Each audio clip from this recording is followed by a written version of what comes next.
We want to know right now, what have you done because you were bored? This is a great place to start from. Craig Fairbairn. I took a shot of multi-surface cleaner in high school because it said it was lemony fresh. Ended up in A&E with a very pissed off mother.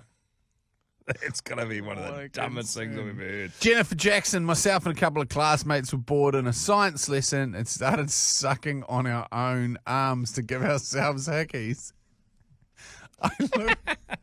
I looked down to see that I was bleeding and then yelped. The science teacher stopped the whole lesson to ask me what was wrong. I had to admit in front of the whole class that I made myself bleed while trying to give myself a hickey. Not a good day.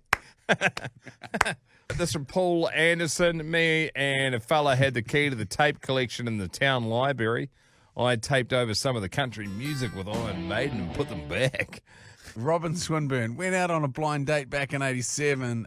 The date was because I was bored. We got married less than a year later. Still going strong. From Glenn Rees, went out into our flatmate's room during exam time and turned everything upside down. Pictures, bed, drawers, the lot. She couldn't work out how we got in her room as it was locked. We scaled 2 stories and went in her open window. This is a great one from Wade Hunt. I moved the N and M keys around on other people's keyboards. And also, I wanted to see how many frozen peas I could stick up my nose. 10 was my best, guys.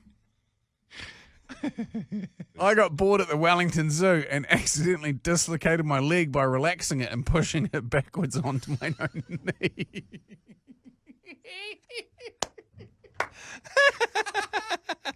Oh, this is relaxing. What did you do because you were bored? What I did when I was bored? I took the protective cover off a swing fan, painted points on each fan, threw darts at it for 2 hours. I scored 45 points and we got 50 holes in the wall up the waz. Because you were bored. Yes. This one here from Jim. One miserable winter working in a freezing cold golf pro shop. The only source of heat was an old-fashioned electric 3-bar heater. Myself and a colleague took bets as to who could stand right next to the heater, turned up to full max chickens for the longest. I won with only a few singed leg hairs to worry about. Yes. My colleague fared less well and ended up in hospital with serious burns to his inner thighs. That's from Ralph. I once got dragged into shopping with my 75-year-old mother and 50-year-old sister. I got so bored I went and stood next to the security guard and chatted for a while. Then I said, "Whoa, did you see that old lady? She just put something in her handbag." Security promptly made a beeline for Mum while I stood back and watched the drama unfold. Best fun ever. Mum and my sister were obviously very pissed with me, but still totally worth it. That's from Anna. When my flatmates and I were bored, we'd order massive amounts of food, eat until we couldn't move. Then we would take a laxative to see who it would hit first. Very dangerous game to play when there's only one toilet. I've been laughing at this one because I don't know how. I'm just going to come out with you. Bleach my anus. Didn't realise I wasn't meant to use an actual bottle of bleach. Oh, no! When I was bored, when I was 17, I ripped the braces off my teeth with a Swiss Army knife and a butter knife combination. Tell you what, Mum wasn't very happy, to say the least. Oh, my God. My best chum at work left his computer open and went to lunch, so I wrote his resignation letter with a few good reasons included, like no leadership, crap facilities, not enough money, then told the boss, who was obviously bored as well, so he agreed to play along. Upon his return, boss comes over, requests an immediate meeting, opens with very disappointed and thank you for your reasoned letter, suggests that you should collect your possessions, leave the car keys, formal letter to follow, etc., etc. The boss played it to perfection. My mate's face was just a picture. In fact, I did feel a little bit bad for him. I tell you what, I've never been sworn at so much in my life and still anticipating the revenge to this day. Oh, that's great from the boss to jump in on that too. Just because I'm bored. What's been inside ya? Can I just start with Shannon Ducker saying, "Ha ha, I caught a dart up my nose." They were playing a game in the backyard and throwing them, and Shannon lost it in the sunlight and then wore it into the bone in the back of her nose. Woo! This one here from Paul Morg. I was at home recovering after surgeries from a vehicle accident that I was in. I found what I thought was the end of a surgical staple sticking out of my chest. I set to it with some tweezers, really pulling, no luck, so off to the shed to try with some pliers. Give it a big yank, still no luck. Got the doc to have a look at it the next visit. He said that it's not a big bit of a staple, but it's actually an internal stitch. Basically, where you were pulling was on your lung, etc. He said that there were heaps of them in there, and I was pulling it like a set of Christmas lights tangled around a tree.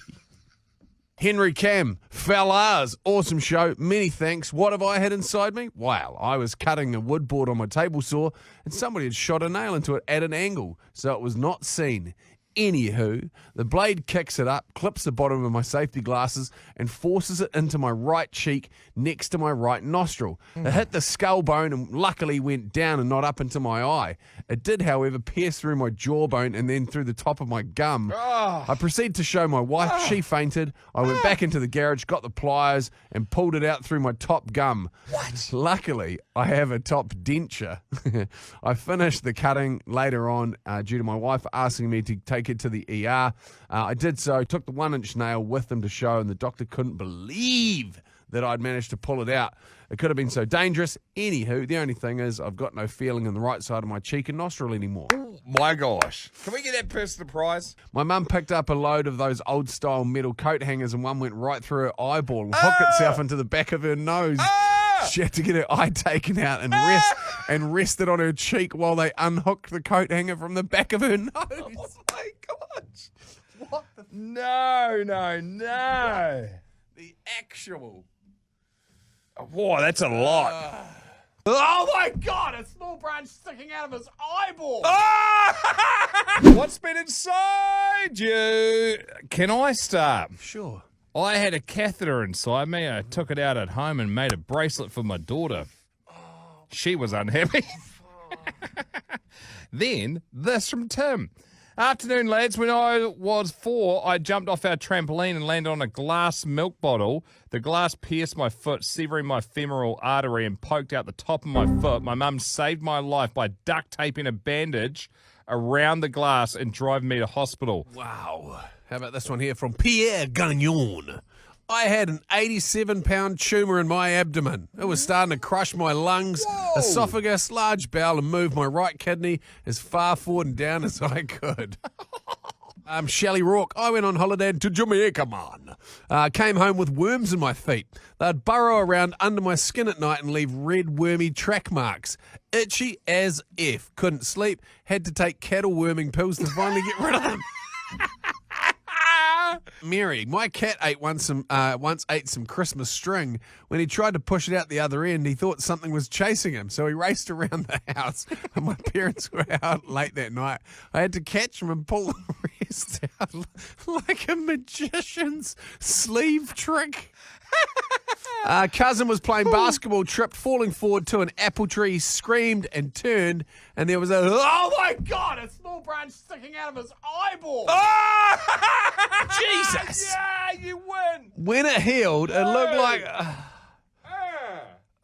when it healed, it looked like while painting, a dribble rolled into the white. Like, you know, when you stick a toothpick through paint and drag it down, he's still got it at age 60. What the actual... A stick through the eyeball. Nope. It's like a shitty candy apple, you know? Well...